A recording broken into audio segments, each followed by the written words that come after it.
Lep pozdrav na Akademskem forumu Nove univerze. Moje ime je Jernej Letnar Černič in danes smo se zbrali na tem Akademskem forumu o varstvu človekovih pravic v slovenski družbi. Ta akademski forum bo potekal v obliki mojega pogovora z spoštovano gostjo, gospo Vlasto Nussdorfer, nekdanjo varuhinjo človekovih pravic in sedaj pro bono svetovalko pri uradu predsednika republike. Morda nekaj logističnih hišnih zadev, če kateri izmed vas želi postaviti vprašanje, ki so seveda dobrodošla v našem akademskem forumu, jih lahko objavite v rubriki klepet oziroma chat Zoom webinarja in bom potem jaz gospe Nussdorferjevi zastavil to vprašanje. Tako da predlagam, da kar začnemo. Spoštovana gospa Vlasta Nussdorfer, hvala, da ste se odzvali našemu vabilu. Veliko čast je, da ste goste znova na Akademskem forumu Nove univerze. Gospe Nussdorfer, mislim, da ni treba preveč predstavljati, je dolgoletna borka za človekove pravice v slovenski družbi, tako v njenih institucijah slovenske države, kot tudi v civilni družbi kot ustanoviteljica društva Beli obroč. Gospa Nussdorfer, dobrodošli. Ja, lep pozdrav tako vam, spoštovani profesor, kot tudi vašim slušateljicam in slušateljem. Ni prvič je na tak način, sicer pa sem bila že vaša gostja, takrat sicer na Brdu, če se spomnite, ko ste imeli prostore, tako da mi je veliko veselje in čast, da sem z vami. Res je, zbrali smo se v drugačnih časih, v težkih časih za vse nas, za slovensko družbo, za celotno evropsko celino, celoten svet. Ta epidemija je celotno Evropo, tudi Slovenijo presenetila. Vpliva v marsičem na varovanje človekovih pravic. Morda na začetku vas vprašam, gospa Nussdorfer, kako pa vi in vaša družina preživljate te težke čase, to epidemijo? Ja, razdelila bi jih morda na tisto pomlad, ki je bila šokantna, zato ker se je nekako svet zaprl, ni bilo prometa, ostali smo doma, začelo se je seveda vse odvijati preko spleta, prej smo svobodno hodili v službo, kadarkoli si želel. Jaz sem, kot ste rekli, pro bono svetovalka, torej pridem, kadar pridem, običajno po nedeljkih, vendar takrat sem hodila do marca vsak dan med tednom. Potem pa sem nekaj ostala doma, pisali smo si seveda in se slišali preko mailov in zoomov, tako da je bil svet res drugačen. Potem smo se malo sprostili, moram reči, da je bilo poletje ne tako običajno, a vendar lepše, potem pa je nastopila ta kruta jesen, za katero me pravzaprav najbolj preseneti število mrtvih vsak dan pri nas, kajti pomlad takega števila ni poznala. Sedaj je seveda nas vse strah teh praznovanj. Jaz imam vnuka, ki je v 1. razredu osnovne šole, imam tudi vnukinjo, ki je že v 8., vendar ta je samostojna. Vnukec, ki je pa v 1. in se z njim sedaj učim, moram pa reči, da to pa je kar šok. Otroku, ki je star 6 let, dopoveda, da se mora izogibati drugih, da ne vidi sošolcev, da se vse dogaja preko računalnika in to resna šola, je malo težji zalogaj. Tako da vidim, ljudje so prestrašeni, veliko govorim z ljudmi, ki imajo v domovih starejših občanov starše ali stare starše. Veliko ljudi že poznam, ki so bili okuženi in tudi preboleli virus, tako da sedaj ni več, tako kot je bilo pomladi, ko skoraj nisem k sreči nikogar poznala. Sploh pa je morda danes še posebna situacija, ko slišimo, da se je sev prenesel že iz Anglije v Italijo in drugam, novi virus, hujše okužbe, tega je pa ljudi kar zelo strah. Tukaj smo vsi v maskah, razen sedaj, ko sem sama v sobi, pa še odprto okno imam, sicer pa se zelo držimo vseh teh omejitev, umivanje rok, maske, razdalja. Sem si tudi vzela aplikacijo Ostani zdrav, prijavila za cepljenje, tako da veliko se je spremenilo, ljudi ne vidiš od blizu, nikogar ne moreš mu roke dati, ga objeti, situacija je res drugačna in tudi zelo resna. Drži, ne. Mislim, da je vse nas presenetila ta situacija spomladi, morda pa še bolj zdaj jeseni. Rekli ste, ne, veliko izgubljenih življenj. Ravno ta konec tedna sem pogledal na lestvico držav po številu smrti, ne, z covidom na milijon prebivalcev, in tam naša država ni na najlepšem mestu, ne, je kar visoko med vsemi svetovnimi državami. Pa pustiva to temo morda za kdaj kasneje, ne. Letošnje leto pa ni bilo samo črno, ne, za vas. Pred kakšnim mesecem dni je prišla na plan vaša knjiga, knjiga z naslovom Nekaj vam želim povedati, ki jo je izdala založba Beletrina, ne. V tej knjigi odstirate vašo poklicno življenjsko pot od otroških let pa potem do življenja kot študentke in potem poklicnih izzivov. Ne, sam vidim to knjigo, njeno dodano vrednost predvsem v tem odstirjanju, ne, te vaše življenjske poti, pa potem tudi, veste, to, kar včasih tudi sam pogrešam v slovenski družbi, da direktno poveste, ne, kaj vas je motilo tako na poklicni, ali tudi življenjski poti, na koncu pa vendarle date neko pozitivno sporočilo, ne. Vaša življenjska pot na začetku ni bila najlažja, ne, gospa Nussdorfer? Ja, vesela sem pravzaprav, da je letos izšla ta knjiga. Takrat, ko sem jo pisala, to je bilo leto 2019, torej lansko leto, si nisem mogla misliti, da bo izšla dan pred zaprtjem države. Namreč predstavitev je bila 8. oktobra v Cankarju, naslednji dan se je vse zaprlo, ni bilo več prireditev, tako da smo ujeli zadnji vlak. Knjiga je resnično najbrž zelo primerna tudi za ta trenutek, ker kaže, da so bile tudi nekoč težave, ne sicer take kot danes, in da smo nekateri imeli posebno življenjsko pot, ki je seveda nisem odstirala prej, ker bi sicer zameglila vse ostalo moje delo, pa tudi nisem izdelo potrebno, kajti to k delu ne sodi. Ko pa ti ponudijo, da bi napisal avtobiografijo, pa ne moreš mimo tega, da se ne spomniš čisto vsega. In tako sem dala na plano vse. Otroštvo je bilo posebno. Za tiste, ki knjige niste videli in prebrali, naj vam povem, da bi ga mnogi ocenili kot zelo težko. Nekateri bi rekli, da je tako nenavadno, da je prav čudno, da sem se razvila v to, kar sem se. Vendar jaz ga jemljem kot pravzaprav srečno okoliščino. Kajti imela sem dvojne starše, pri 1,5 letu sem dobila močan oslovski kašelj, ta je bil tako hud, da je zdravnik rekel, da moj komaj rojeni bratec ne bo preživel. In zato me je teta odpeljala na Bled. Na Bledu sem bila več kot 1 mesec, torej pri starosti 1,5 leta, in ta teta s stricem ni imela otrok. In se je tako navezala, to so mi pripovedovali, jaz se tega ne spominjam, name, da me sploh ni želela vrniti. Kakšni boji so bili med starši, njo, stricem, ne vem, ker so mi nekako to vedno zamolčali, prav lahko najbrž ni bilo, vendar jaz sem pri 2 letih dobila dom v Kopru. Stric je bil okrožni gospodarski sodnik, delal je v Kopru, najprej v Novi Gorici, in tako sem kot majčkana deklica prišla k njima. To moje otroštvo v Kopru, torej pri nekih nadomestnih starših, je bilo, nekateri bi rekli, težko, zato ker sta bila zelo zahtevna. Postala sem pravzaprav njun projekt. In tako sem že pri starosti 7 let morala govoriti pravilno slovenščino, uporabljati dvojino in vikanje, kar mnogi še danes ne.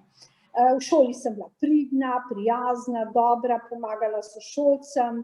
Jaz nisem občutila to kot kakšen manko staršev, ker sta bila teta in stric pravzaprav moja starša. No, potem v knjigi opišem neko posebno vrnitev, torej ta pa je bila stresna. Pri 11 letih sem se vrnila k pravim staršem. Zakaj? Naj si preberejo naši, torej poslušalke in poslušalci tega seminarja sami, ker je zelo, zelo zanimivo. In potem sem spoznala drug svet. Svet, ki je bil povsem drugačen, ampak teta in stric me nista izpustila. In tako tudi, ko stopim v gimnazijo, spet nastopita ona dva. Tudi gimnazija je bila malo posebna v Novi Gorici, malo je tudi zabavna, ker prikazujem, kako je bilo s profesorji, ocenami. No in potem pri 19 letih odidem v Ljubljano in se skoraj ne vračam, kajti Ljubljana je postala moj dom, študirala sem pravo, nameravala sem študirati sicer tudi novinarstvo. Vendar sem opustila ta študij, tudi to opišem zakaj, in sem končala pravo v rekordnem času, 3 let in 11 mesecev, ker sem se poročila že v 3. letniku, v 4. na koncu, torej sem rodila in želela sem imeti pod streho diplomo. No, potem se začne, najbrž me boste kaj spraševali, pa dolga poklicna pot. Ja, mogoče ne, v zvezi s to poklicno potjo, mogoče najprej vprašanje v zvezi, z vašo dejavnostjo na civilno-družbenem področju.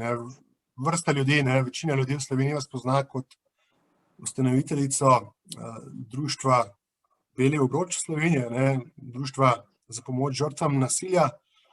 Ali je vaša ta želja, da pomagate tudi na civilno-družbenem področju, tudi izhaja iz te težke življenjske zgodbe v najstništvu, v otroštvu? Je bil to razlog, gospa Nussdorfer, da ste potem tudi na tak način želeli pomagati? To me skozi sprašujejo ljudje. Glejte, jaz mislim, da je tako, da sem imela najbrž že v genih nekaj te solidarnosti, želje po pomoči, zato ker ko sem hodila v 1. in 2. razred, sem menda že pomagala sošolcu, ki je bil težko dojemal snov, imel je veliko težav, zdaj razmišljam, zakaj jih je imel, najbrž je bila družina vzrok, vendar mi tega nismo vedeli kot majhni otroci. No in takrat sem očitno začutila neko srečo, če komu pomagaš. Sem bila brez problemov, meni je v šoli kar gladko šlo, njemu pa ne. No, potem pa mislim, da je mojo usodo zaznamovala teta v študentskih letih. To je bila še ena od mojih tet v življenju, ki je bila strašna aktivistka Rdečega križa. Ona je bila vdova in se, ne vem zakaj, nikoli nisem raziskovala, posvetila dobrodelnosti. In ona je zbirala krvodajalce in je mene kot novo študentko prava zelo intenzivno vključila v pomoč. Seveda doma tega niso vedeli, zato ker so poznali, da je malo posebna, so rekli, pa pazi, da ne boš pri njej kaj delala. Ti greš v Ljubljano študirati, ne pa delati, veš, ona gara, ona se razdaja, ampak ona me je vključila v 3 kolonije zapovrstjo na Debelem rtiču, kjer sem čuvala otroke, Rdeč križ ima tam svojo ekspozituro in sem pri 17-18 letih že imela svoje skupine, tako da sem že takrat spoznala tudi revne otroke, ki niso znali, niti poznali pudinga, niso znali plavati, bili so iz občine Ljubljana Vič-Rudnik. To se mi je zelo vtisnilo v spomin. No, s to teto sva pa pred fakulteto, torej pred predavanji na pravni fakulteti, sedli v avtobus, še zdaj vem, da je bil tak vojaški, in sva krožili po Ljubljani in pobirali krvodajalce in jih vozili na zavod za transfuzijsko medicino, kjer sem jih jaz popisala, dali so kri, dobili so, se veste, klobaso, konjak, ali kaj je že bilo moderno. No, in zvečer mi je teta, potem, ko sem prišla domov, pa porabila za pisanje diplom najboljšim krvodajalcem.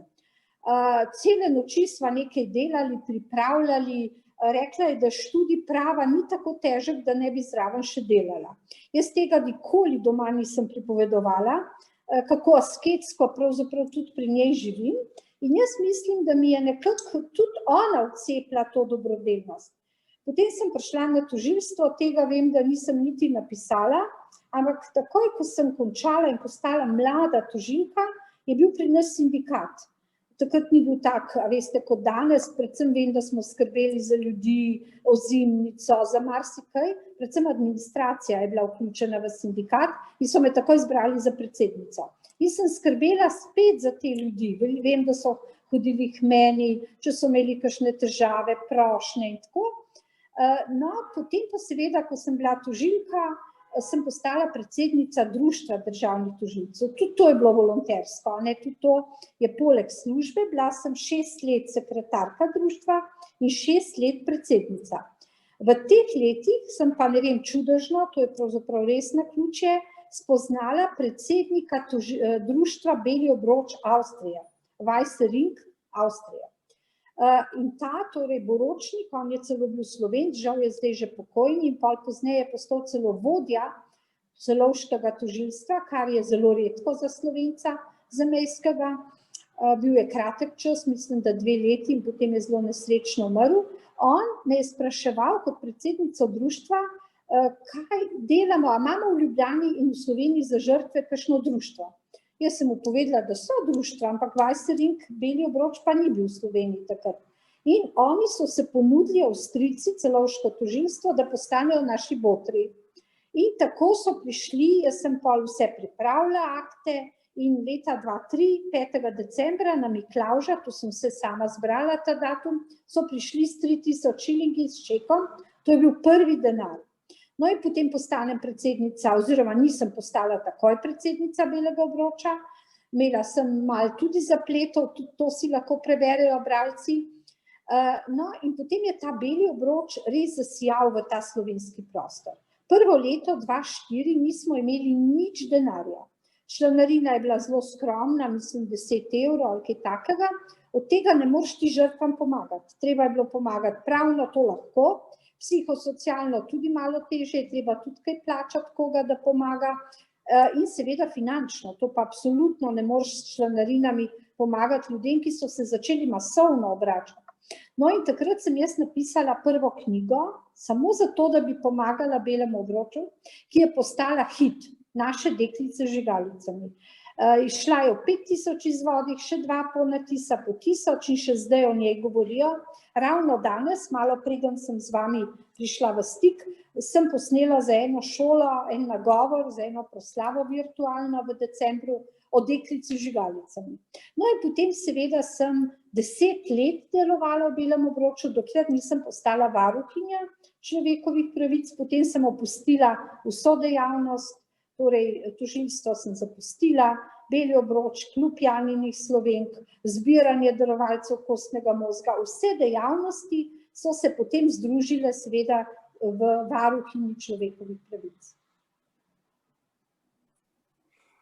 Vašo poklicno pot, pa fakulteto ste pa končali v nekakšnem drugačnem okolju. Takrat, ko ste vi končali fakulteto, ste živeli v neki drugi državi, pravni red je bil drugačen, kot je danes. In tudi vaša poklicna pot odraža ta prehod iz neke druge države, nekega nekdanjega režima, ki, kot vemo, ni bil nedemokratičen, ni dal kaj poudarka varstvu človekovih pravic, v neko državo, ki saj formalno nekaj da na človekove pravice, v bistvu je bila ustanovljena zaradi tega, kot piše tudi v preambuli, kot temeljni ustavni listini o neodvisnosti in samostojnosti. Kako ste vi osebno, subjektivno doživeli ta prehod? Kar naenkrat je razpadla država, razpadal je nekdanji avtokratski totalitarni sistem in kar naenkrat ste mogli začeti delati v demokratični državi, tudi dejansko skrbeti za to, da se spoštujejo človekove pravice. Je bil to šok za vas, gospod Nussdorfer? Veste kako, jaz sem pravosodni izpit naredila leta 1980, to se pravi 11 let pred osamosvojitvijo. Ampak sem imela pravzaprav najbrž kar srečo, da se nisem toliko srečevala z nobenim praktično političnim procesom, ker sem začela delati na mladoletniškem oddelku. Delo z mladimi pa pravzaprav se ni nič, kar se tiče službe, spreminjalo, kajti mladoletniki so bili takrat problematični, so danes problematični, tako da k sreči kot tožilka lahko bi imela drugačen pogled v to delo, če bi delala na kakšnem drugem oddelku. Tako moram reči, da delo z mladimi je najbrž še danes enako. Ko je nekdo dopolnil 14. leto, je postal kazensko odgovoren. Jaz sem na tem oddelku pustila dušo in srce za te mlade. Torej, želela sem jim pomagati, jih usmeriti na pravo pot. Veliko jih je končalo tudi v kakšnih zavodih, mladoletniškem zaporu. Tako da recimo tega prehoda, razen seveda na osebnem nivoju, osamosvojitev leta 91, veselje, da imamo svojo državo, recimo mi smo imeli prej zveznega tožilca. Dobro, videli smo ga zelo redko, pa republiškega tožilca, tako da se je čutilo, da smo del ene države, ampak takrat jaz nisem bila v tistih prvih letih nič aktivna, ker sem imela zelo majhne otroke. Jaz sem pravzaprav začela s svojo dejavnostjo, ko sta otroka dopolnila 18 let. V tistem času do njihovega 18. leta, to je bilo recimo 96, 98, je sin dopolnil, ker je bil rojen leta 80, sem opravljala svojo službo izključno na tem oddelku za mladoletniško, družinsko in spolno kriminaliteto. Tako da seveda smo dobili KZSRS, smo imeli socialistične republike, Slovenija, mladoletniška zakonodaja, moram reči, še zdaj ni spremenjena, bi morala biti, ampak žal ta zakonik še vedno obstajajo, še vedno členi iz prejšnjega, tukaj se še ni spremenil, vendar ta tudi ni terjal posebnih sprememb. Lahko bi imeli za mladoletnike poseben zakon. Spolna kriminaliteta je bila taka, kot je, in je danes žal tudi. Moram reči, edino to, da jaz leta 1980 nisem poznala spolnih kaznivih dejanj. Nihče ni govoril o spolnih zlorabah otroka. Jaz sem bila na pravosodnem izpitu vprašana, za koliko spolnih zlorab sem slišala. Sem pomislila na kakšen spis, ki sem ga videla kot pripravnica, sem rekla, da 2. Namestnik republiškega tožilca je pa rekel, tudi on ni imel zgleda pojma, je rekel, jaz sem pa že za ene 3. Danes, če bi vprašali v gimnaziji otroke, celo v osnovni šoli, že vedo, kaj je spolna zloraba otroka, nasilje v družini. Torej, po moje sem imela kar hvaležno tematiko, vsa leta v službi, da sem se ukvarjala s temami, ki so bile daleč od politike. Nobeno politični delikt se nisem ukvarjala z njim v vsej tej dobi, vse je bilo pa upirjeno pravzaprav zoper storilce najhujših kaznivih dejanj zoper življenje, nedotakljivost, spolno nedotakljivost. Seveda smo spremljali osamosvojitev in bili prav srečni. Leta 1995 smo dobili tudi varuha človekovih pravic. Jaz se spominjam, ko je gospod Bizjak to postal, mi smo prav dobro vedeli, kaj bo delal varuh človekovih pravic.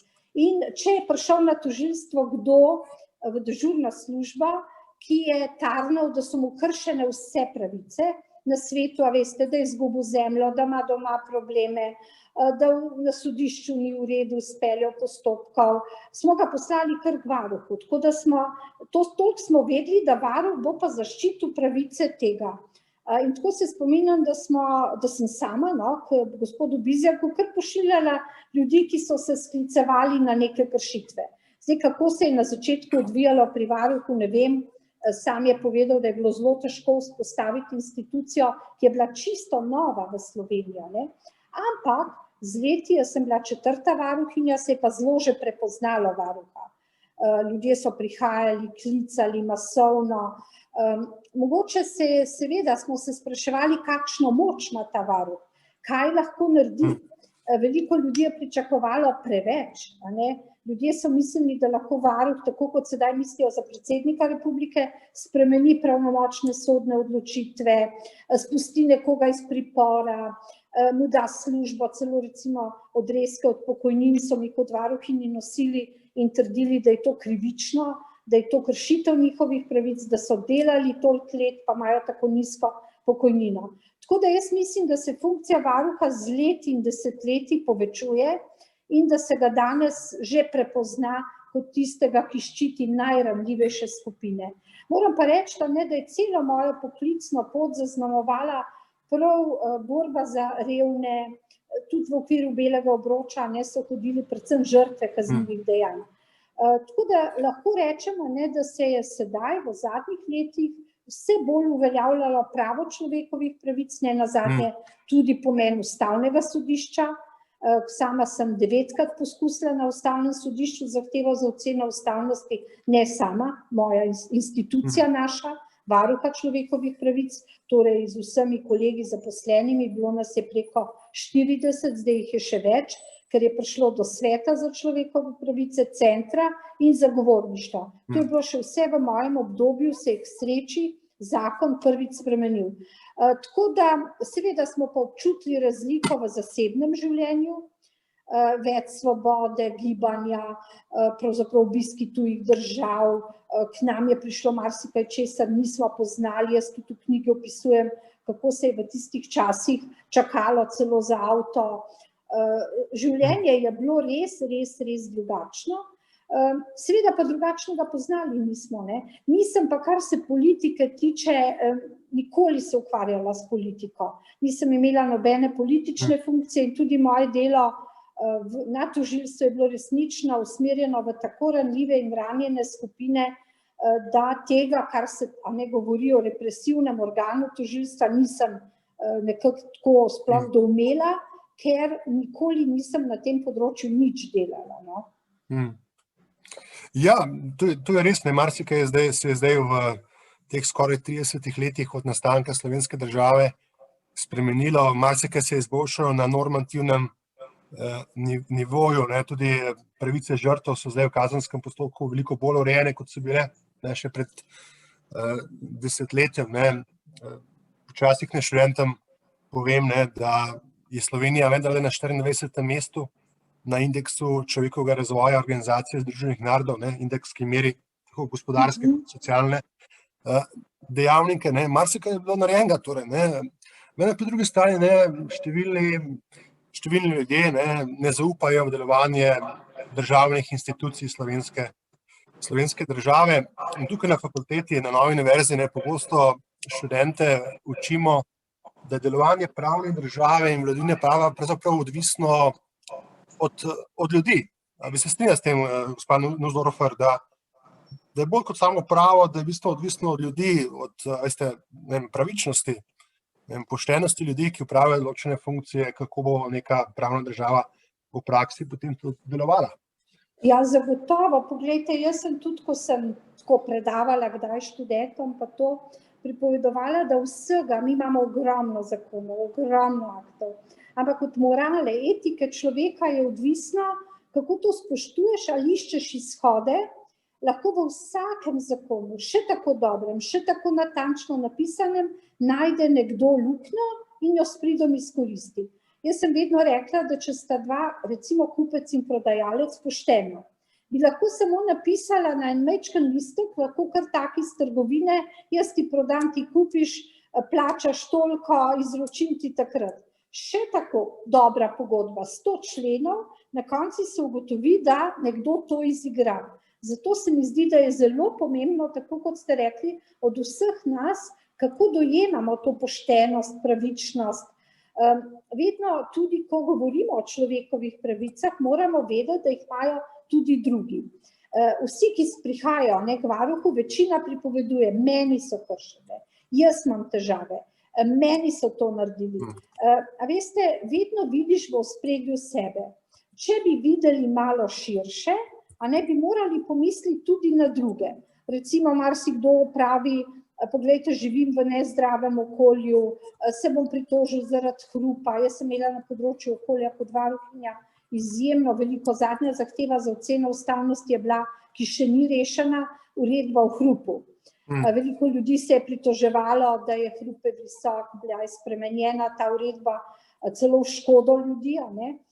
Zato smo tudi odšli na ustavno sodišče, vendar v isti sapi ta človek, ki zahteva neke pravice zase, pravico do čistega okolja, odvrže v kanto za smeti, ne ločuje odpadkov, ima avto, ki osmrdi okolje, pusti v gozdu stvari, gre v hribe in tudi tam ne pusti čisto za seboj. Tako da se mi zdi, da tudi svoboda govora, ne, si jo jemlje včasih preveč. Recimo, jaz lahko vse povem, medtem ko drugi mene žalijo, če kaj povejo o meni.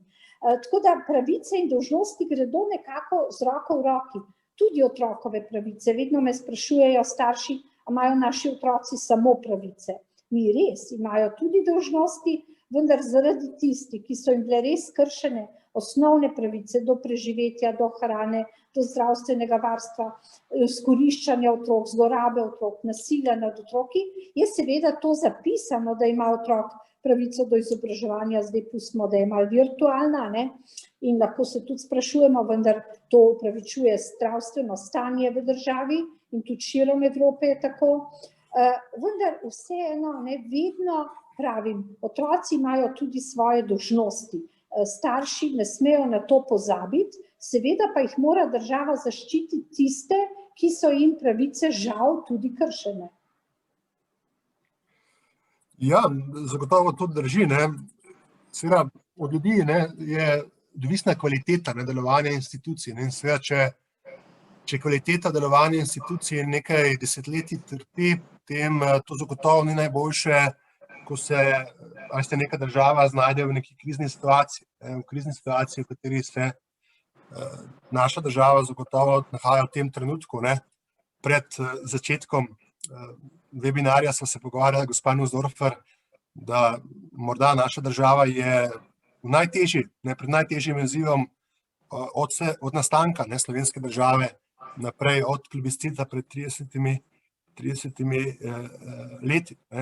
Mogoče tukaj bi se vprašal, kako v takšnem času, ko pravzaprav nobena evropska država ni zelo učinkovita pri varovanju teh temeljnih, absolutnih človekovih pravic, kot so življenje ali pa človekova telesna integriteta.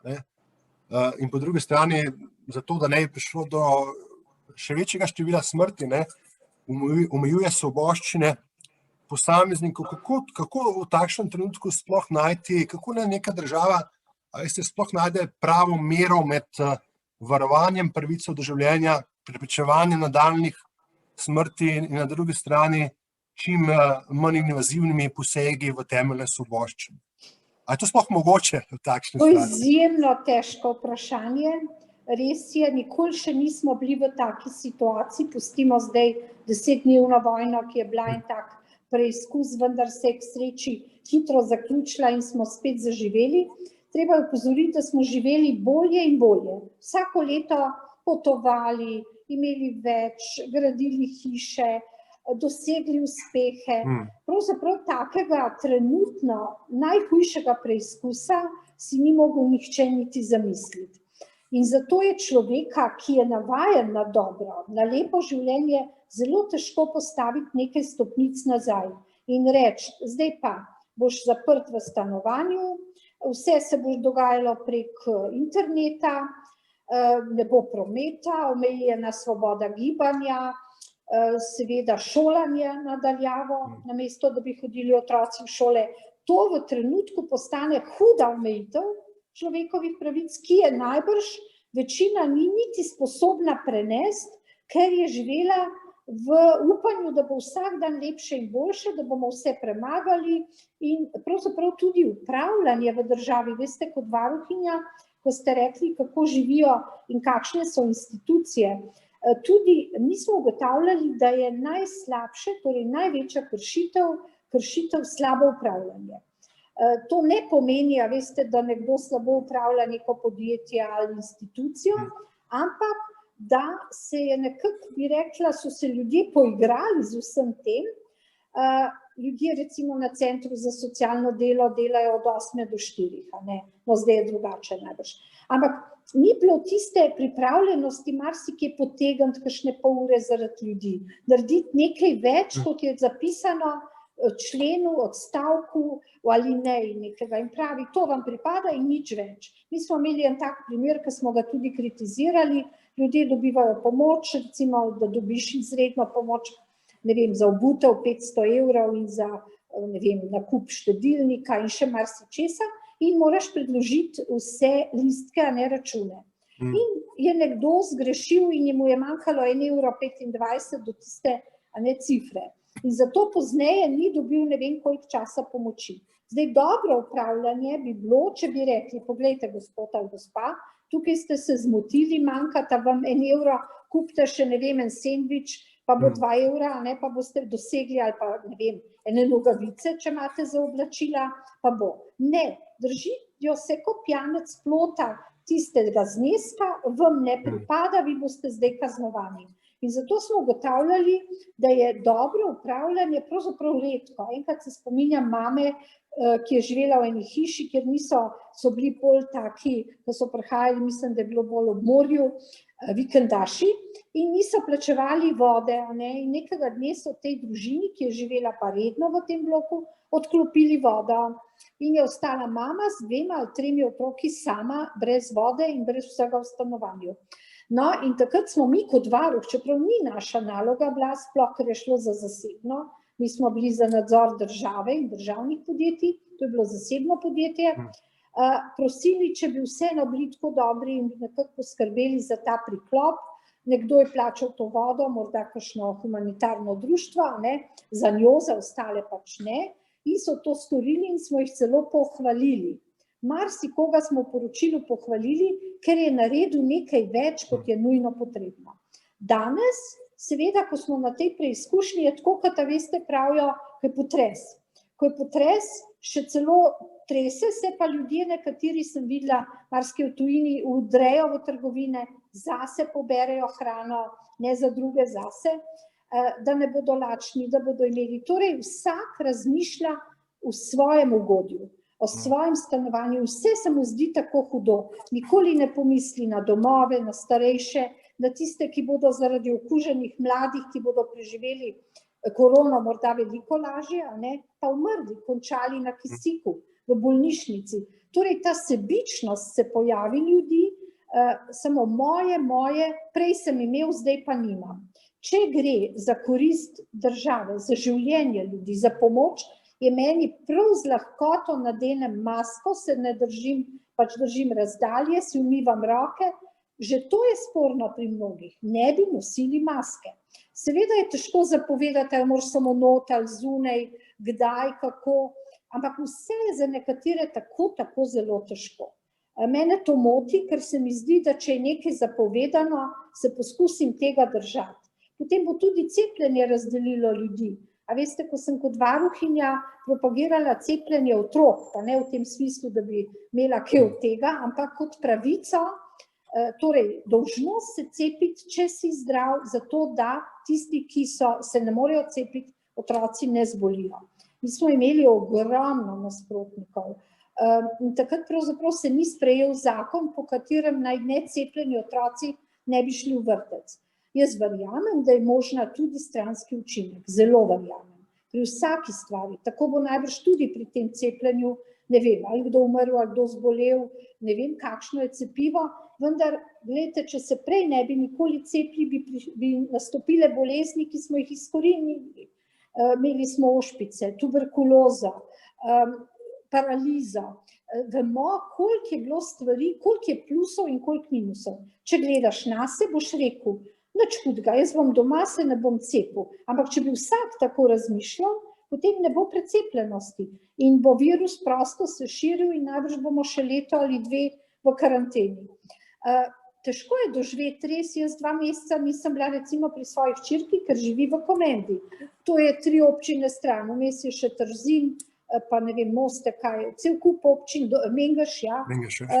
In 2 meseca nisem šla, ampak sem se tega držala. Se mi je zdelo, da je to še najmanj, če ne grem. Res, da mogoče ta ukrep ni tako učinkovit, ker kot vemo, je toliko izjem, da potem ljudje najdejo izjemo in gredo na vikend, na obiske, riskirajo, da jih ne dobijo. Tako se mi zdi, no, disciplina naša je kar na preizkušnji. Vsi bi živeli enako kot prej, vsi bi pač gledali samo, da meni se nekaj ne omeji in ne zgodi, nikoli ne pomisliš na druge. Verjamem, da je za vlado, katerokoli, je čisto vseeno, katera vlada bi bila v takih razmerah, ki so prvič v 30-letni zgodovini, ne samo za Slovenijo, za cel svet, težka. Jaz tudi kdaj vidim, imam vnuka, ki se šola od doma 1. razred. Ni lahko. A veste, prviček doma je težko. Ampak poslušam, marsikje je že tako bilo, pa še bo, pa je tudi zdaj, res pa, da nekateri pa imajo pouk v nekaterih državah. Vedno seveda pogledamo tiste, ki nimajo omejitev. Ne bi bila rada v koži politike, ki mora vsak dan odločati, seveda tudi na osnovi stroke. Samo tudi stroka pove, ni najbrž čisto enotnega mnenja, vemo, da tudi znanost, eni mislijo tako, drugi malo drugače, seveda pa je politika še pred dodatnim izzivom, kako omejiti to, hkrati pa ne uničiti gospodarstva. To je pa seveda umetnost skoraj nemogočega. Torej, da bi živeli in delali normalno vsi, vemo, da meni je zelo hudo, da je zelo veliko stvari propadlo ali še bo, me zelo skrbi za turizem, gostinstvo, meni se vsi ti ljudje, ki imajo neko zasebno obrt, zelo smilijo. Bojim se časov, ko bo revščina, ko bo težko živeti. Jaz si to prav kar težko zdaj predstavljam, ker se mi zdi, da nikoli ni bilo tako hudo. Vendar ne bi bila parada odločevalec vsak dan, torej politika, stroka, kaj narediti, koliko omejiti, kateri ukrep sprejeti. In potem seveda ga kdaj tudi polomiš, kot vidimo, je zadnja zadeva na Ustavnem sodišču doživela epilog, gre za šolanje otrok s posebnimi potrebami. Jaz izjemno razumem te starše, ker če imaš otroka, ki je čisto zdrav, pa je težko z njim doma. Kaj šele, če otrok rabi dodatno pomoč, lahko stagnira. Tako da to je en tako težek preizkus, da tudi če bi napisali lansko leto napotke za to leto, ne bi mogli napisati kaj takega. Tako da pomladanski val nas je doletel z nekim šokom, potem smo pa najbrž vsi zadihali in upali, da bo samo bolje. Čeprav so znanstveniki in marsikdo, tudi naši zdravniki, napovedovali drugi val, me je zdaj strah že tretjega, ki ga tudi napovedujejo, sploh tega seva novega, ki prihaja iz Anglije in je že v Evropi. Torej, vsak dan smo pred nekim novim izzivom, ampak če ni težko, poskusi narediti najbolje tudi za druge, ne samo zase, v upanju, gledajte, da je to ta božič, to novo leto, eno izmed let v našem življenju, če bo drugo boljše, se splača potrpeti brez slavij, brez praznovanj, naj bo bolj intimno, naj bo bolj domače. Vem, da je za mlade tudi hudo, jaz sem slišala veliko mladih, ki recimo so tudi razmišljali o samomoru, zato ker je situacija težka. Izguba, recimo mnogi mladi delajo, sedaj dela njim, ne na pretek, sploh ne za kakšne gostinske dejavnosti, kjer so si malo pomagali. Zdaj ta pomoč seveda je skromna, ni velika.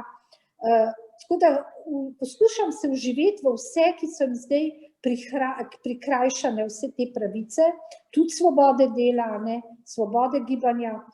In zato meni ni tako težko se omejiti in upam, da bomo zdržali in da bo drugo leto tudi po cepljenju ali pa zdravilih boljše.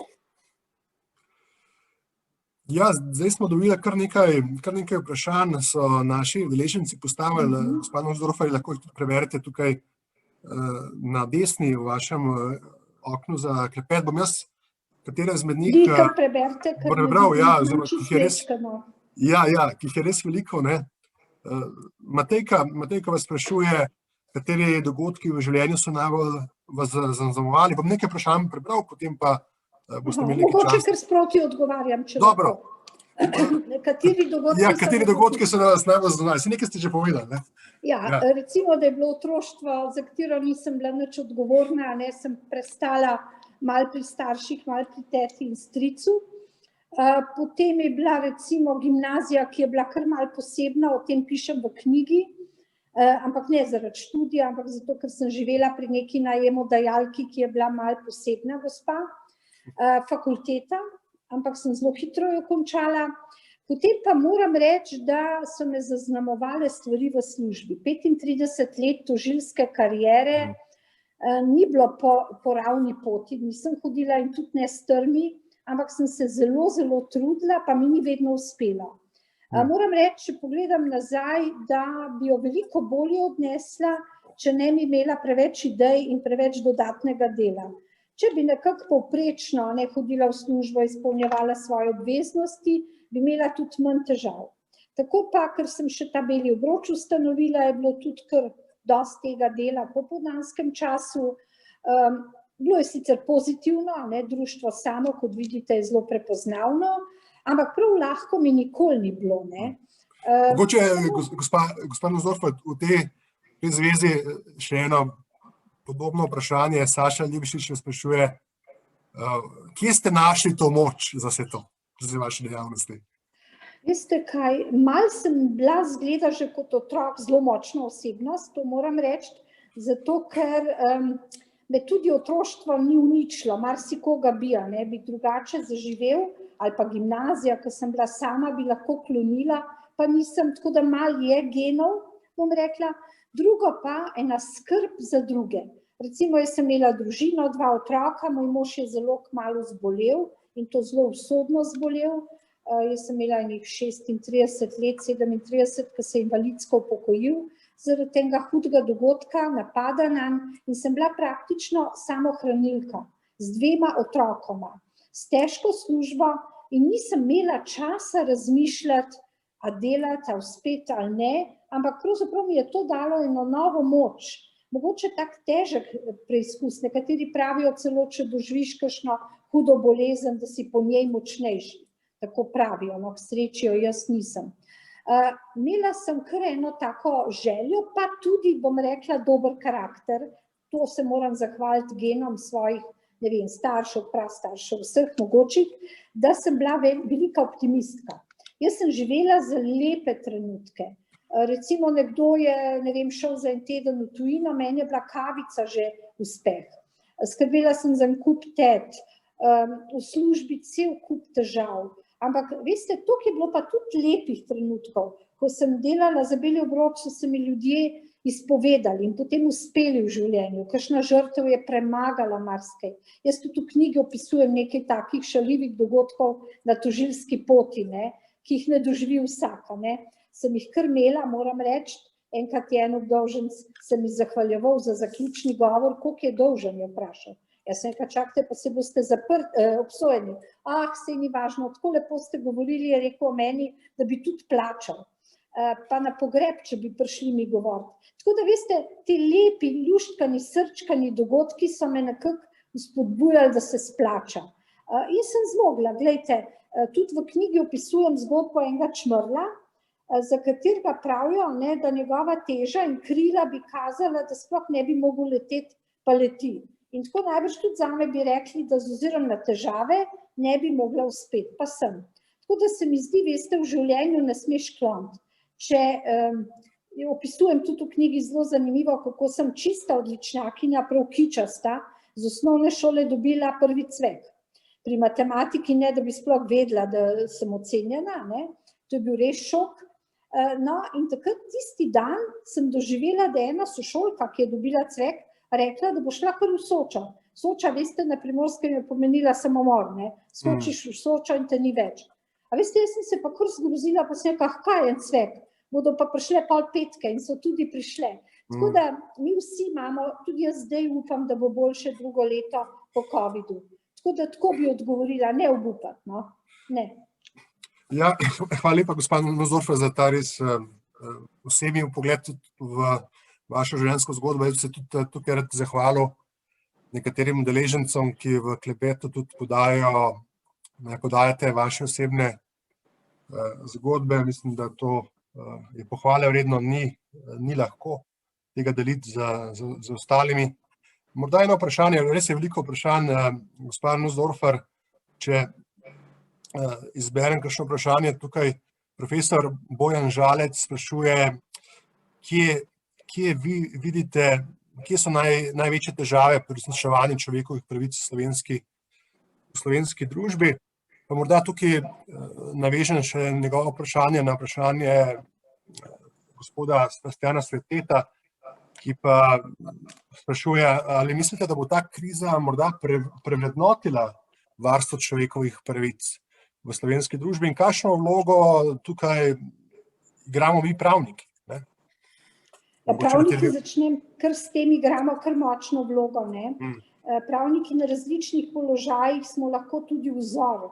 Kažemo neko prihodnost, neko svetlo luč. Zdaj, če rečem, je to lahko pravosodje, ustavno sodišče, ki poda svoj pogled.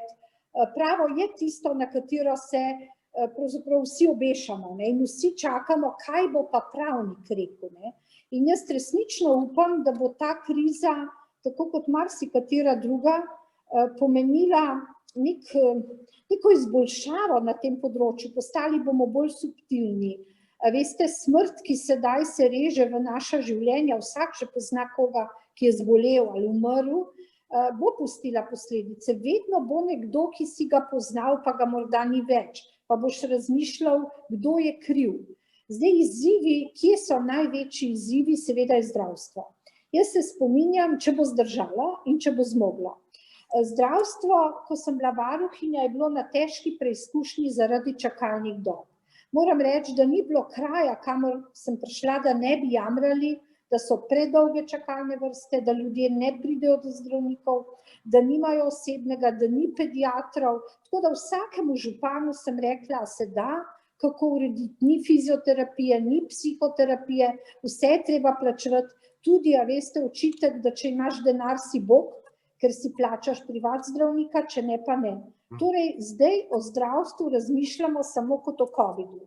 A bo zmoglo na področju covida reševati življenja, cepivo, če bo uspešno, če bomo našli zdravila, pozabljamo pa, potem jaz tudi pogosto pišem kakšno kolumno, na vse, ki ali so bolni, pa ne gredo k zdravniku, ker pač jih je strah tudi, da bi zboleli, da bi dobili korono.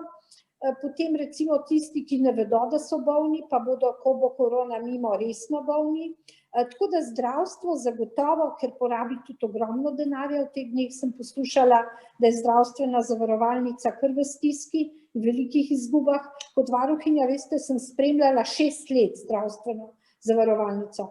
In nekako vsako leto so bile težave, ampak je potem država še zagotovila nekaj sredstev, pa so bili poskusi, da bi se zdravstvo malo ojačalo, jaz vem, koliko je bilo težav na nekaterih področjih, pa da ne bi zapadli v zasebno, čisto zasebno zdravstvo, tisti, ki želi ga ima in lahko gre, da bi bilo enako za vse, recimo zlasti zobozdravstvo. Moram reči, da je bilo na težki preizkušnji. Kaj bo danes, ne vem, zato ker zdaj še težje prideš do zobozdravnika oziroma rabi ta veliko več časa, da se ti posveti zaradi vseh teh varovalnih ukrepov. Jaz sem na terenu srečevala nič koliko ljudi skoraj brez zob. So prišli in takoj si videl, da nimajo denarja, kaj, za 100 evrov plomba, 300 evrov, kje ne vzame, če imaš 400 ali pa 500 evrov pokojnine. Seveda čakalne vrste v javnem zobozdravstvu, kot vemo, so bile zelo dolge in tudi do plačila, tako da nič ni bilo v okviru tega 100-odstotnega zdravstvenega varstva.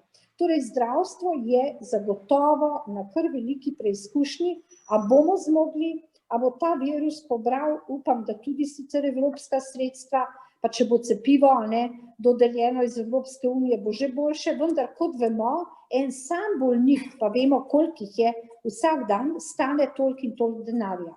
In zato se sprašujem, kakšno bo naše zdravje, zdravstvo na nek način bo, ampak kakšno bo naše zdravje v prihodnosti. Mi nimamo seveda pravice do zdravja, to ljudje zelo napačno razumejo, ampak do zdravstvenega varstva. Kar pa pomeni, da mora biti organizirano tako, da je nudeno ljudem, da je na razpolago. Mi vemo, kako so se v preteklosti urgentni centri gradili po Sloveniji. Najbrž ste spremljali, najprej velik odpor, potem gradnje teh centrov, potem zlorabe, ker so ljudje, ki niso prišli drugam zdravniku, šli na urgenco, potem je bila zahteva celo, da se to plačuje. Druga stvar, ki je zelo povezana z našo bodočnostjo, je skrb za okolje. Moram reči, da sem imela celo mesečna srečanja z okoljevarstveniki, zdaj seveda nekateri so tudi pretiravali, ne bom rekla, recimo zlasti, kar se tiče vetrnih elektrarn. Jaz si nisem mogla zamisliti, pri nas sta 2, pa je bilo toliko težav, v tujini jih vidiš na stotine, pa nekako preživijo. Samo Slovenija je majhna in so trdili, da je to škodi zdravju. Potem onesnaženje okolja, kot veste, je kar veliko, taljenje ledu, nekateri celo pravijo, da celo virusi naj bi od tam prihajali, ko se bo stalil v sled. Tako da skrb za okolje je zelo povezana tudi z našim zdravjem. A bomo uspeli to ohraniti, to naravo, kot veste, nikoli več ni dežja normalnega. Včasih je bil tisti lep poletni dežek, pa je padal, zdaj je vedno neurje. Vedno zvečer poslušiš, da je stolklo pridelek na enem delu in to že februarja, marca. Že letos, moram reči, zdaj sredi skoraj zime, konec jeseni smo slišali grmenje. Včasih je bil to pojav, ki ga po zimi nisi slišal, da bi se bliskalo in grmelo. Tako da mene je strah tudi, kaj bo z okoljem, kar je povezano seveda tudi z našo mladino. Potem naslednja stvar, ki se nas seveda zelo dotika, je šolanje otrok in šolstvo, izobraževanje, ki poteka zdaj malo drugače. Vemo, da je pravica do izobraževanja, vendar kakšno bo, kako bomo išli iz tega. Jaz upam, da se bo to nadoknadilo in da ne bo takih težav. Morda je to celo en tak velik izziv. Zdaj že moj vnuk v 1. razredu obvlada računalnik, si preklopi zvočnik, odklopi, se pogovarja z učiteljico, kje bi si to pri 6 letih kdo kdaj mislil. Je pa ena bojazen, ki me skrbi pri otrocih, to je pa zasvojenost. Zasvojenost s sodobnimi napravami, torej otroci ne da se samo učijo, ampak so starši zdaj v skrbi za svoje delo in preživetje, izpostavljeni, torej otroci vsem telefonom, pametnim računalnikom, vsemu zato, da imajo starši sploh čas preživeti. Jaz sem se veliko ukvarjala z zasvojenostmi in tega me je strah. Odvajanje od sodobnih naprav, zasvojenost torej s tem povzroča enake težave in tudi poškodbe v glavi, kot smo včasih trdili za mamila. Kar pa je zastrašujoče, vendar o tem nihče ta hip ne govori. Kako bo z delavskimi pravicami? Zdaj vidite, marsikaj se je sprivatiziralo, zdaj se je sicer govorilo o višini temeljnega dohodka oziroma naj bi imeli višje osnovne dohodke, vendar kje bo gospodarstvo to zmoglo? Jaz razumem tudi gospodarstvenike, če je vse zaprto, če ne ustvarjajo, kako dvigniti, čeprav kot varuhinja bi zagotovo zagovarjala, ljudje bi rabili sredstva, da preživijo brez pomoči dobrodelnih organizacij. Tako da na preizkušnji v bodočnosti je tudi spoštovanje. Spoštovanje dostojanstva pa obsega vse. Dostojanstvo je tudi lep in prijazen govor, ne sovražen, ne napadalen, ne žaljiv. A veste, pravijo, da je tvoja izgovorjena beseda gospodar, tvoja neizgovorjena pa suženj. Zato, ker ga zasužniš in je v tebi. Če izgovoriš, pa lahko gospodari nad tabo. In danes vidimo, da ta sodobna sredstva in nov način sporazumevanja, ko ljudje ne govorijo odkrito, da bi se videli, tako kot midva in vi vidite svoje slušatelje in slušateljice, govorijo pravzaprav s nekimi klobuki in kapucami na glavi pod svojimi psevdonimi, tončki, balončki, mehurčki in ne vem kaj, in takrat si dovolijo marsikaj, kar žali drugega. Tako da dostojanstvo ljudi bo tudi na preizkušnji. Skrb za vse ranljive, starejše. Recimo dolgotrajna oskrba. Jaz sem tukaj zdaj že pri predsedniku 2. leto in smo se zelo, zelo trudili, da smo imeli posvet o dolgotrajni oskrbi. Minister Gantar takrat še ni predstavil novega zakona, vendar je bil kasneje v javni razpravi in prav pred kratkim ne bi bile zbrane vse pripombe. Ampak, a lahko danes še upamo na tako dolgotrajno oskrbo ob strašnih dolgovih, ob minusu? Ta terja tudi prispevke ljudi, da bi plačevali za dolgotrajno oskrbo. Tako da se mi zdi, da je tudi skrb za starejše in pravice starejših in vseh ranljivih skupin, recimo ne vem, kako je z brezdomci, danes se o njih zelo malo govori. V mojem času smo o brezdomcih veliko govorili, ljudje niso imeli naslova doma, izgubili so streho nad glavo, izvršbe so bile. Zdaj najbrž izvršbe ljudje tudi, če nimajo sredstev, ne plačujejo marsičesa, vendar najbrž to področje zdaj precej miruje. Vemo, da tudi pravosodje deluje zelo okrnjeno, samo pripori. Torej, kadar se bo pa to sprožilo, se bo pa lahko sprožil val nekih strašnih akcij na vseh področjih, ki bodo ljudi zelo osiromašili. Kje bodo našli streho? Mi vemo, da je šla ustavna odločba, da neko streho nad glavo moraš imeti, v zvezi z enim primerom. Vendar kako bo z ljudmi, ki recimo zdaj v tem letu niso zmogli ničesar plačati? A bodo lahko ostali v teh stanovanjih? Kako je z najemninami za vse poslovne prostore? Ljudje delajo, ne plačujejo, nekaj država financira, vendar vprašanje, koliko časa bo financirala, kako bo zmogla. Ampak jaz ne vidim teh kršitev in težav samo v Sloveniji. Jaz mislim, da se bo cel svet srečal z neko novo gospodarsko krizo, ki bo prinesla tudi revščino. Revščina pa je izguba dostojanstva, revščina smo jo mogoče malo izkorenili pri otrocih, starejših, vendar je zdaj nekako skrita. Bomo rekli, da je tako kot listje jesensko, a ne? Ko recimo vidiš listje, pa ne vidiš tal. Ko bo listje odplavalo in izginilo, se bodo pa pokazala temna tla. In mene je tudi tega strah, zato se mi zdi, da bi morali, ko bo to mimo, res pomisliti na tiste, ki so najranljivejši, kajti na preizkušnji bo tudi psiha ljudi. Jaz vem, da je v teh časih zelo veliko ljudi, ki pravzaprav jemljejo pomirjevala, pravijo, da je depresija zelo težka bolezen, težka je pa tudi demenca. In jaz se bojim, da zdaj v tem času, mi smo se zelo trudili pri Varuhu, smo postali demenci prijazna točka, prva demenci prijazna točka. V tistem času, veste, se je izobraževalo, kako je treba skrbeti za dementne ljudi, v bankah, policija se je izobraževala, cel kup točk se je odprlo. Kam ne grejo zdaj? Dementni ljudje so doma, nimajo niti izhoda, pravzaprav najbrž skriti doma, če ima kakšno penzijo, jo še kdo drug porabi. Kaj bo potem, ko bo demenca nekako prišla na plano in ko bo tega še večkrat pravijo, da je to svetovni pojav. Tako da jaz vidim veliko izzivov za varovanje človekovih pravic, ki pa bo malo drugačno. Ne bo moglo pravzaprav zaživeti tako, kot smo si predstavljali, če bi ves ta napredek šel v to lepo, prijazno smer, vedno poskrbeti za revne, vedno za stare, vedno za otroke. Kdo bo prišel na vrsto? Bo zdravje, bo življenje, bo premoženje ljudi. Tukaj bo veliko novih izzivov in tudi težav, vendar, ker sem vseeno optimistka, si mislim, da pa nikoli še ni bilo toliko pametnih ljudi kot danes, toliko znanstvenikov, da upam, da nas tudi rešijo. Drži. Časi so negotovi, vprašanje, kaj bo prihodnost prinesla, vsa ta področja, ki ste jih našteli, gospa Nussdorfer, so praviloma odvisna od finančnih sredstev, ki jih ima neka država. Da se strinjam z vami, mene žalosti, da država ni bila sposobna do sedaj sprejeti zakon o dolgotrajni oskrbi. 20 let.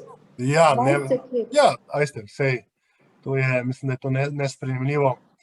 Veste, težava zagotovo bo nekako hkrati v prihodnosti zagotavljati, veste, varstvo ekonomskih, socialnih pravic, na eni strani pa potem varstvo tistih državljanskih in političnih pravic, ker vemo, da tudi delovanje, na primer, državnih institucij je v končni fazi odvisno od financ. Če ni financ, potem lahko tudi pravna država trpi. Mogoče tukaj, ko se zdaj približujemo tudi koncu naše zanimive debate z gospod Nussdorfer, vprašanje je veliko, spoštovane kolegice in kolegi, ne bomo mogli na vsa odgovoriti. Jaz za konec, morda gospa Nussdorfer bi želel, da govorimo eno vprašanje, pa morda v tej luči bi vas tudi vprašal, kako vi vidite vlogo mladih pravnikov in pravnic pri razvoju slovenske države in če bi jim lahko dali kakšen nasvet v teh težkih časih. Lana tukaj na primer sprašuje, če je njena težka življenjska usoda lahko služi kot elan za to, da naredi podobno uspešno kariero, kot ste jo vi v vašem poklicnem življenju. Kaj torej svetovati mladim ljudem, ki se v tem času tudi med seboj ne morejo videti, na univerzi, na fakulteti se trudimo čim bolje podajati snov in izobraževanje, je pa seveda ni tako, kot če bi bili vsi skupaj v učilnicah. Kaj torej svetovati mladim v tej negotovi situaciji, ki jih čaka zagotovo še v nekaj naslednjih letih? Ja, zelo lepo vprašanje in lahko seveda tudi ponudim odgovor, ki je optimističen.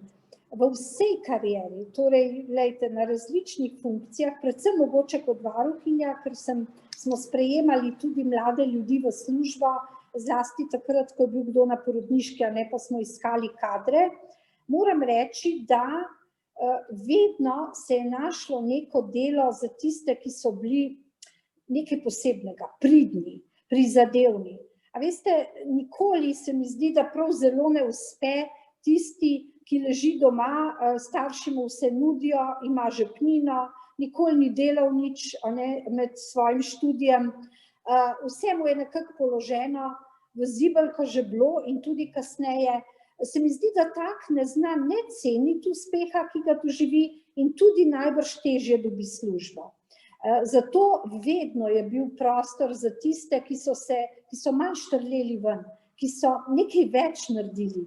Tako da, ko sem brala ali pa smo se kdaj pogovarjali s kakšnimi kandidati, čeprav jaz sem imela vedno komisijo, ki je izbirala, ampak malo sem pogledala, kdo se prijavlja, se mi je zdelo, da nekateri kar žarijo, veste, iz tistih vlog.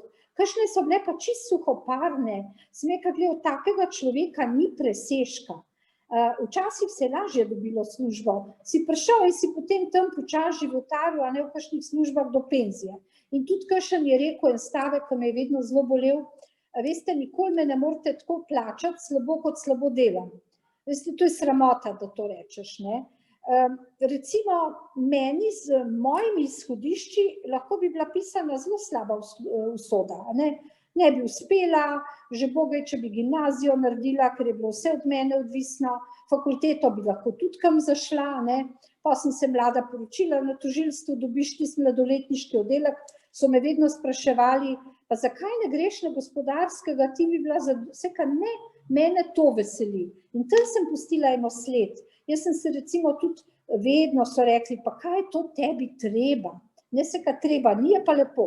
Srečevala popoldne z očeti, ki niso plačevali preživnine otrokom. A veste, to je bilo prav bogokletno, v knjigi o tem pišem, so rekli, veš, ob sredah hodijo oni očetje k vlasti, pa da se njej to da. Glejte, jaz nisem to delala zato, da bi, ne vem, nekoč bila varuhinja ali pa, ampak meni je bilo veselje, da sem nekoga rešila. In jaz vam povem, za tiste, ki malo štrlite iz povprečja, ki boste naredili nekaj več in ki boste kot tisti čmrl v moji knjigi, torej ne glede na vse bi morali pasti na tla, za vse tiste, ki boste delali bolje, se potrudili, so tudi negotovi časi lahko izziv za lepšo prihodnost. Vedno bodo nekateri ljudje uspeli. In če berete kakšne biografije nekih znanstvenikov, nekih uspešnih ljudi, skoraj noben ne napiše, da se je rodil in potem do smrti pravzaprav mu je teklo vse gladko, vse lepo, povsod so mu ponujali službe. Veste, včasih sem se prav začudila, koliko ljudi je padlo od teh uspešnih v šoli, koliko jih je imeli težave. Tako da se mi zdi, da je to lahko celo obet, da je boljše. Tisti, ki pa ima krasne pogoje, naj pa tudi še kaj naredi za koga. Zdaj poglejte, gledamo televizijo, kaj vse se spomnejo, kakšni zbirajo prispevke, pomagajo, vozijo, nosijo ljudem, obiskujejo. Nekateri študentje so šli zdravstvene nege v domove pomagati. Nekdo bi rekel, tam se bom okužil z virusom, ne grem. Ampak tisti, ki bo tam zdaj delal, mogoče ga bodo pa v službo vzeli, a veste, ker se bo izkazal kot priden. Tudi nikoli ne moreš začeti na vrhu. Vedno je treba začeti spodaj. Jaz sem začela kot pripravnica, jaz sem rekla, no mogoče je to za zaključek en tak stavek, da tudi, če bi bila snažilka, a veste, lahko se zgodi, ne bi dobila službe, bi bil moj WC, javni WC v mestu najlepši. Zato, ker bi se potrudila, ne bi rekla, ma ta WC, kaj pa čem tukaj delati, pejte not, pejte ven. A veste, vsak poklic ti vidiš, a nekdo živi z veseljem in dela, ali komaj, pejte v kakšno trgovino, no zdaj ne, ker je korona, ampak če ste šli v kakšno trgovino, ste našli prodajalko, ki je rekla, recimo rečeš, a imate kakšno tako bluzo? Gospa, kar imamo je na teh obešalnikih. Zato vidiš, da se ni potrudila. Kakšna je pa s tabo šla, pa rekla, o gospa, prav za vas, vaša barva, vaša številka. Bom poklicala v drugo trgovino, mogoče vam bodo, pa kad nisi hotel kupiti, si se komi rešil take prodajalke. Vidite, in ali je bila plačana po prometu, pa si je mislila, bom zaslužila več, ali je bila taka po duši, da je živela dobro kot prodajalka. tudi cestni pometač, najbrž ste tisto zgodbo prebrali, je en cestni pometač pometal tako kot Michelangelo, da bi slikal, tako kot bi ne vem kaj vse skladal kdo skladbe. Skratka, ti ločiš takega in drugačnega pometača, takšno in drugačno pravnico ali pa pravnika, zdravnika, recimo tudi vi veste, izbiramo najzdravnike, najučitelje in ti so nam zgled in jaz mislim, da je priložnost za vse. Samo malo potruditi se je pa treba in včasih je kriza prava priložnost. Odlično, hvala lepa, gospa Nussdorfer, za te pozitivne misli. Mislim, da jih vsi potrebujemo v tem težkem času. Res hvala za vaše današnje odgovore, za najin pogovor, za to, da ste se odzvali na naše vabilo. Vam, slušateljem, študentom, študentkam, pa se tudi zahvaljujem za udeležbo. Ta današnji akademski forum je zadnji akademski forum Nove univerze v letošnjem letu. Nadaljevali bomo potem januarja z novimi gosti in novimi temami. Jaz vam v tem času, predbožičnem času, želim vesel Božič, lepe božične, novoletne praznike, ostanite zdravi in tudi bodite pozitivni. Vse dobro, srečno. Hvala za tako lepe misli, zdaj berem, kako se lepo zahvaljujejo nama obema. Ostanite zdravi, srečno in lahko se še kdaj v živo vidimo, ne? Tako, Hvala. srečno, hvala lepa. Srečno. Nasvidenje.